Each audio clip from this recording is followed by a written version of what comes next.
Ada orang yang kalau sakit hati itu nggak teriak, nggak marah. Dia tuh cuma diem. Bukan karena nggak ada yang mau diomongin ya.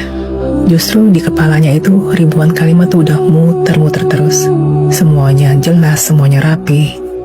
Tapi pas mau dikeluarin, nyangkut di mulut. Akhirnya ya udah, dipendam aja. Dan pelan-pelan pun jadi kebiasaan. Jadi kayak tombol otomatis. Ketika disakitin, ya tarik diri. Ketika dikecewain, ya diam. Sampai lama-lama orang lain pun salah paham. Dikiranya dia dingin, dikiranya dia gak peduli. Padahal sebenarnya hati dia itu penuh dengan badai. Tapi badai itu gak pernah dikasih izin untuk keluar. Dalam psikologi ini namanya emotional withdrawal.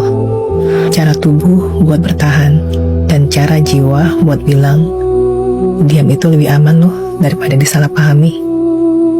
Makanya kalau ada drama, tarik ulur, permainan ego, orang kayak gini gak bakal ikut-ikutan.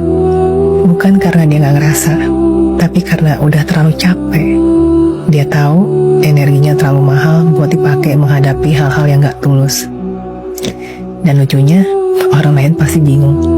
Kok bisa sih dia segitu tenangnya ya? Kok bisa sih gak ribut? Padahal aslinya, itu bukan tenang. Itu adalah luka yang udah dilatih menjadi hening.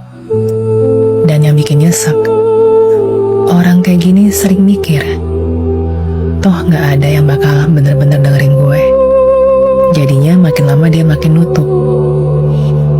Padahal dia bukan batu loh, dia juga bukan es.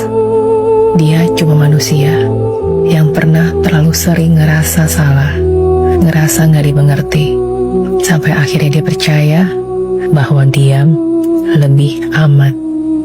Dan yang dia butuhin bukan dipaksa ngomong, bukan juga dicecar biar jujur. Dia cuma butuh satu, rasa aman.